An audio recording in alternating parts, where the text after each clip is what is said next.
President Lee Jae-myung renewed his pledge to establish a second presidential office in Sejong as part of his push for balanced regional development.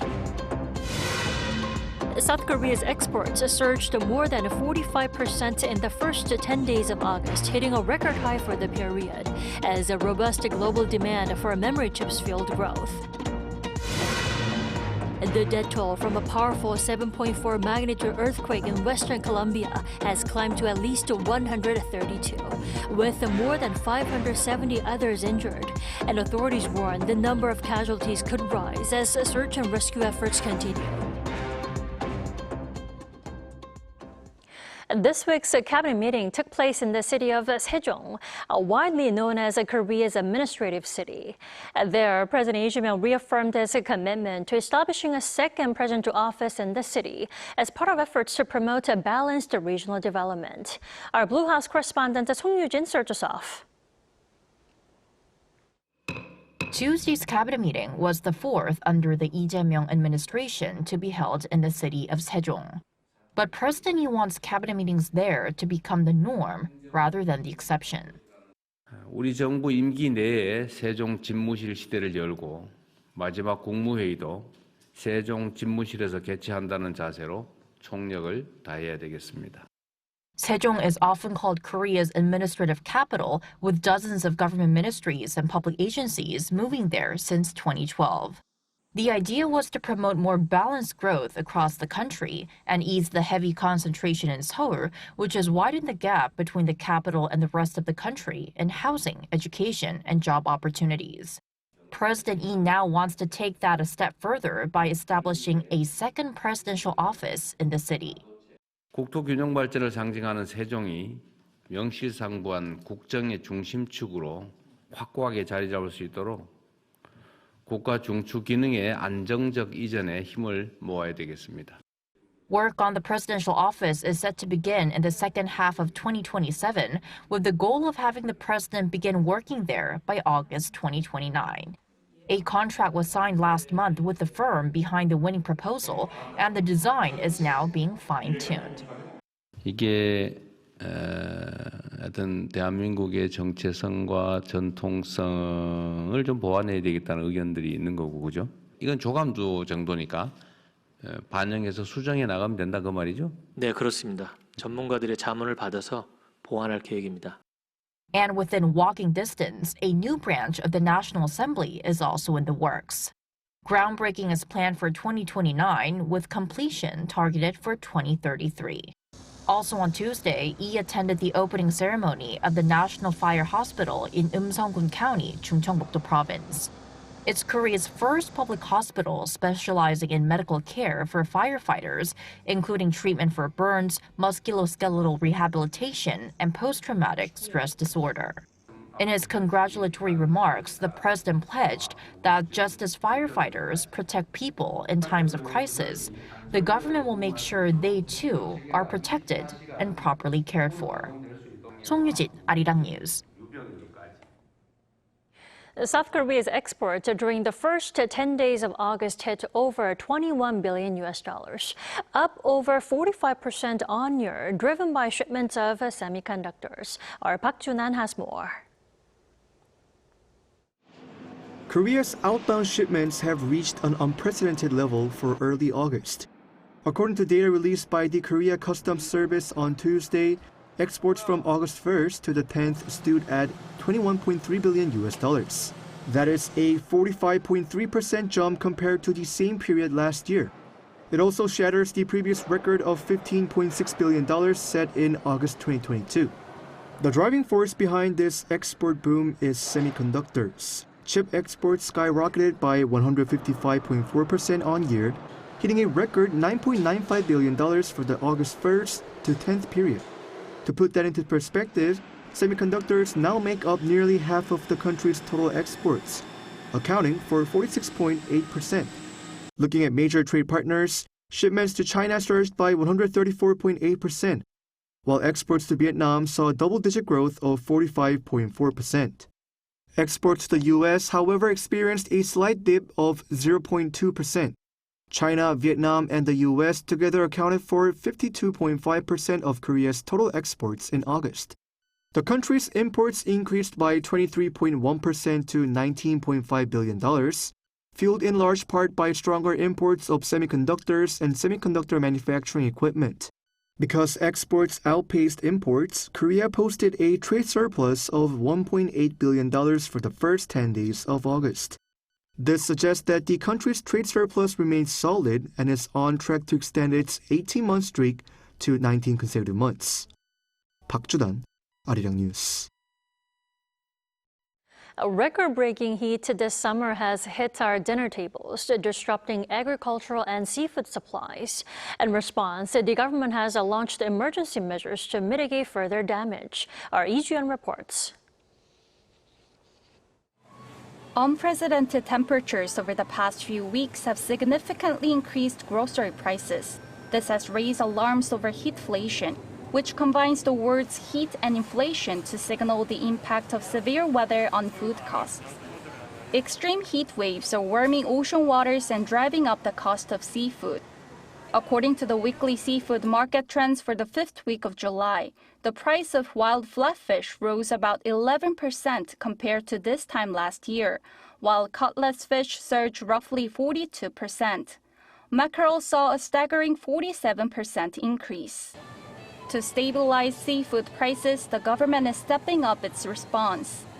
The Ministry of Oceans and Fisheries will host a special promotion offering up to 50% discount on domestic seafood products across major supermarket chains nationwide in August. By providing about $7 discount per person, we hope to give consumers greater savings during this period. Beyond seafood, the extreme heat has also caused a sharp increase in price for vegetables. According to retail price data from the Korea Agro-Fisheries and Food Trade Corporation, young radish climbed about 86%, while young Napa cabbage surged nearly 87% compared to the previous month. Spinach saw more than a 108% increase. Local merchants selling agricultural products on the ground say they are feeling the impact. Vegetable prices usually rise in the summer, but when it gets too hot, leafy greens basically just melt away. Driven by rising agricultural prices, some consumers have turned toward traditional markets, which can be a more affordable options for shoppers. At traditional markets, consumers can save about 40% compared to average retail prices. Traditional markets are very cheap. Also, they give you generous portions and even throw in some extra produce for free. Although the extreme heat has settled down since the beginning of this week, summer typhoons remain a concern and climate anxiety persists among the public. To address potential supply disruptions and price volatility, the government plans to closely monitor supply and demand trends for items highly sensitive to extreme heat and heavy rain. While inflation dropped into the 2% range last month, there is still a risk that extreme weather could push up food costs even further. The government pledged to focus all efforts on stabilizing the prices of everyday products. Lee Ju-yeon, Arirang News.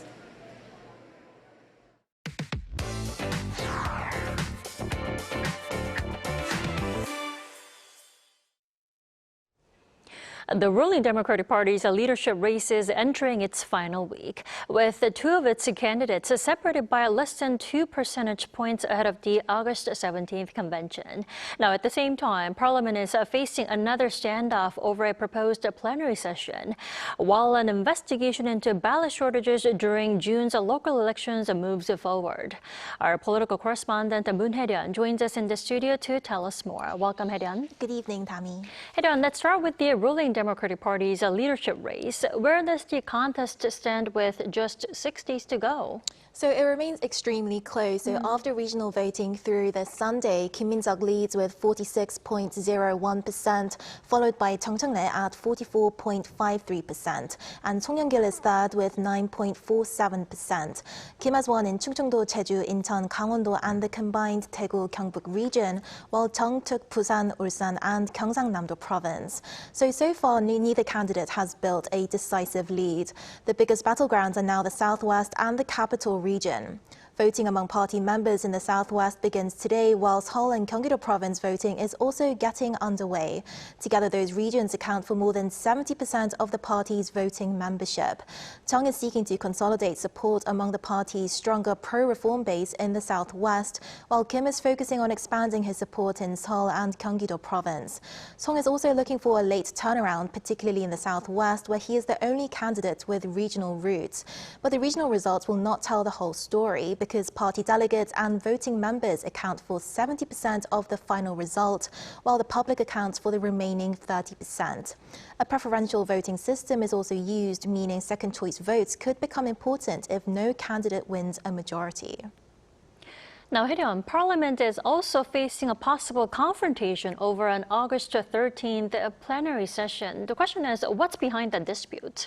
So the DP wants the National Assembly to convene on Thursday to vote on more than 100 bills awaiting consideration. And one of the key issues is legislation that would shorten the maximum fast-track process from as long as 330 days to 90. The bill was introduced last month, but a vote was delayed after the main opposition, People Power Party, launched a filibuster or extended debate to delay the vote. The DP says that disagreement should not prevent other legislation, including housing supply measures, from being considered. Floor Leader Han Byung-do says the opposition should simply vote against the bill if it disagrees with it. The People Power Party is blocking the August 13th plenary session because it opposes the bill shortening the fast-track period. If it opposes the bill, they should come into the session and vote against it. There is no reason to reject the entire session and hold up more than 100 bills simply to prevent a vote on this legislation. The People Power Party says it will cooperate on bills already agreed by both sides, including those housing measures, but opposes what it considers politically contentious legislation. Its floor leadership has proposed holding the plenary session on August 20th instead. PPP floor leader Chung Jung-sik criticized the ruling party's approach. The Democratic Party is failing to govern in a way that makes sense to the public and is instead relying entirely on its parliamentary majority to push legislation through. It is already talking about using the August 13th plenary session to force through bills on which the two parties have not reached an agreement. So for now, the date remains unsettled, with the Democratic Party's convention just days away, which adds another variable. I see. Now, Heatwave, let's move on to the investigation into the June 3rd local election ballot shortage. Where does that investigation stand at the moment? So the National Assembly Special Investigation Committee held its third meeting earlier this week on Monday after extending its mandate by 1 month. The immediate issue is a planned public recount of all ballots at the Songpago District Election Office in Seoul. The parties had provisionally agreed on August 18th, but the PPP wants the recount coordinated with the Special Council investigation into the National Election Commission. The DP wants the recount to proceed as scheduled. The separate Special Council process is also moving forward. A 6-member recommendation committee with 3 members nominated by each party has been formed. The Korean Bar Association and the association representing the country's law schools are due to recommend 3 candidates each by Wednesday, with the committee scheduled to select 2 final candidates on Friday. So the next few days will be important for both the recount and the Special Council process. Indeed. We'll keep an eye out for all 3 developments. Heatwave, thank you for the coverage. Thank you for having me.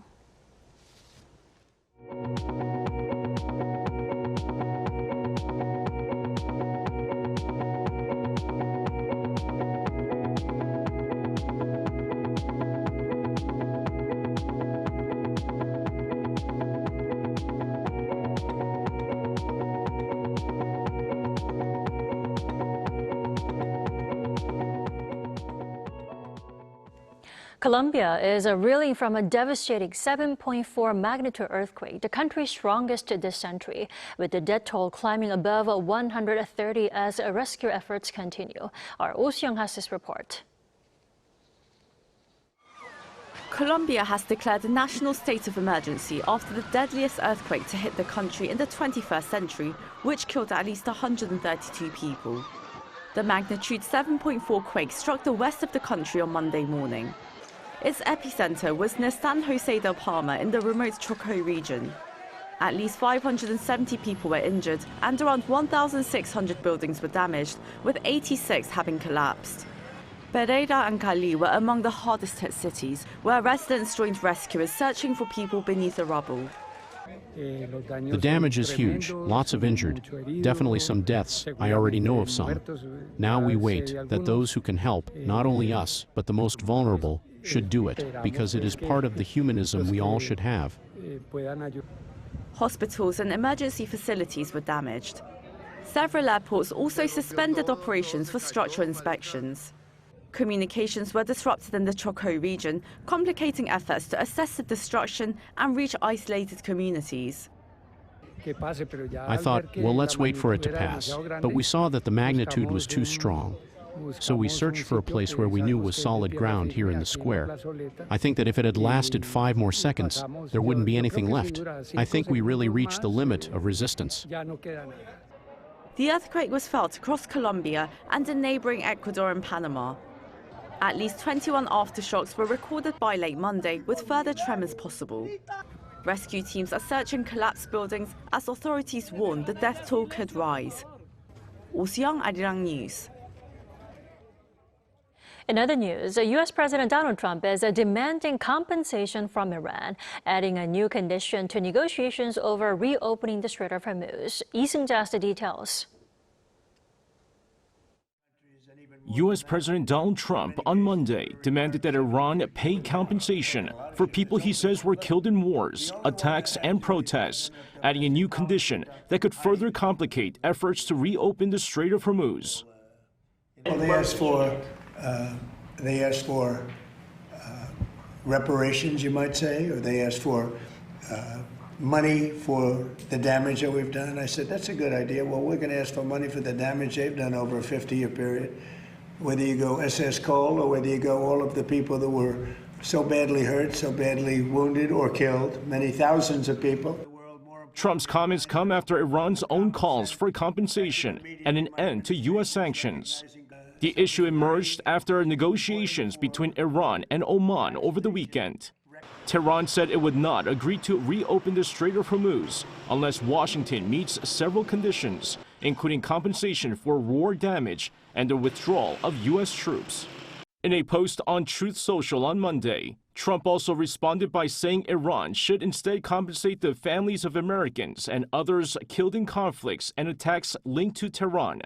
He also called for payments to the families of what he described as innocent protesters killed by Iran's ruling regime over the past half-century. Trump said the compensation requirement will now be added to future negotiations. At least 18 U.S. service members have been killed in Middle East attacks connected to the U.S. war with Iran since the conflict began more than 5 months ago. Iran presented 6 conditions to the United States on Saturday, declaring that the Strait of Hormuz will remain closed until its demands are met. Lee Seung-jae, Arirang News. Meanwhile, Ukrainian President Volodymyr Zelenskyy says Russia struck Ukraine overnight with North Korean ballistic missiles, killing 6 civilians, the second such attack this year. Kim So-young has the latest. Ukrainian President Volodymyr Zelenskyy said on Tuesday that Russia struck Ukraine overnight using North Korean ballistic missiles, killing 6 civilians and wounding 19. He called it a brutal attack aimed at maximizing damage to civilian infrastructure and said Moscow's growing use of North Korean weapons shows it's preparing for escalation, not peace. Continuing his recent push to highlight Pyongyang's involvement, he also warned that North Korea is using active combat in Ukraine to refine its weapon performance and operational tactics.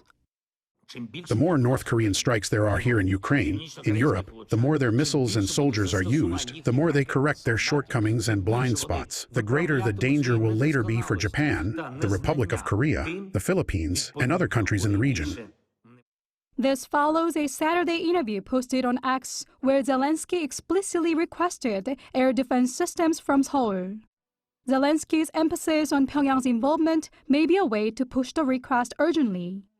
However, South Korean authorities remain wary, declining to verify claims of recent additional deployments. We are closely monitoring related developments, but we have nothing to confirm at this time. Despite this, security analysts note that recent increases in military transfers between Pyongyang and Moscow align with North Korea's domestic weapons production capabilities, suggesting that Zelensky's claim isn't baseless. Looking at the trends over the past 2 to 3 years, it seems they have secured a certain level of capacity for both domestic force enhancement and external exports. For instance, they recently even held a delivery ceremony for 250 launcher vehicles intended for domestic deployment. Addressing Zelensky's calls for missile defense, a spokesperson at the Korean Foreign Ministry said in a briefing that the provision of defense materials to foreign nations will be conducted in compliance with relevant domestic laws and policies. Air defense systems are considered lethal weapons, with current domestic law prohibiting the provision of lethal weapons to a nation engaged in active war. The spokesperson reiterated that South Korea's assistance will remain focused on non-lethal sectors like energy, infrastructure, healthcare, and reconstruction. Kim Sejong, Arirang News.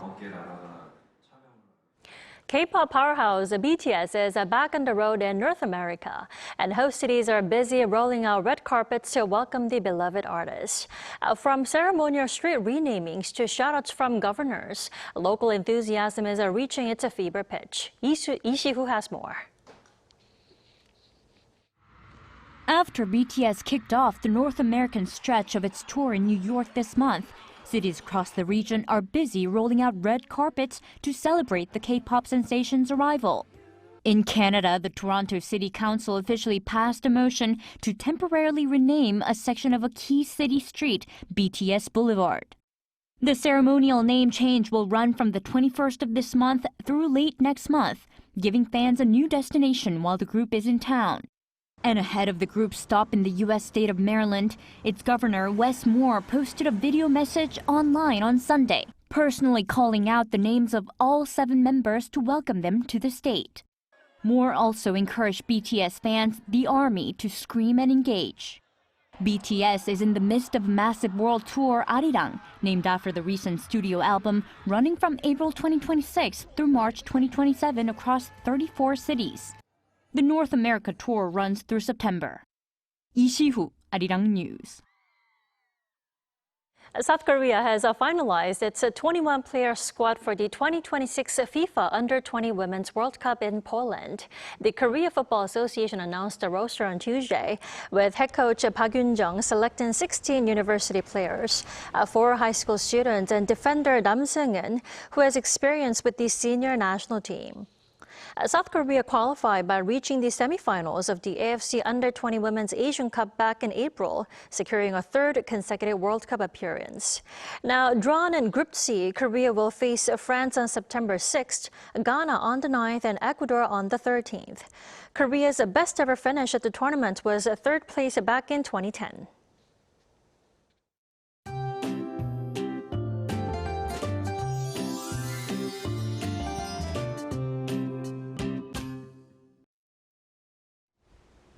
We're seeing fewer heat alerts across the country as the extreme heat finally backs off. Heat advisories are only in place for parts of the Gyeonggi-do province.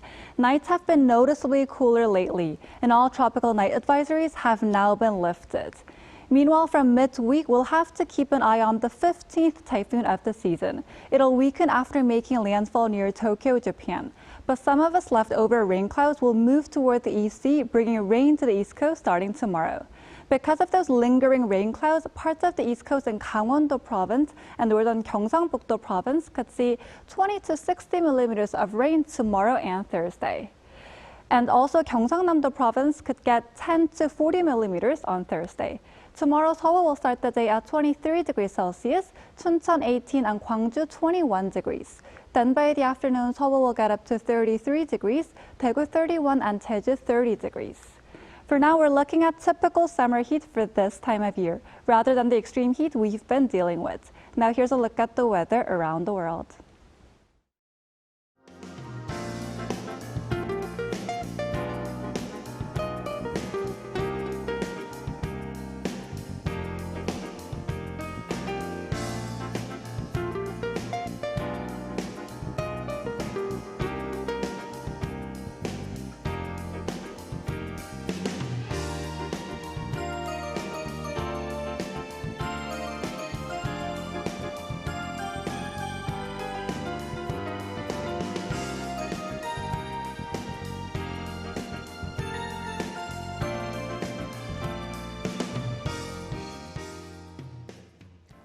That's all we have for tonight. I'm Kim Dami. From all of us here at Arirang, thanks for watching and good night.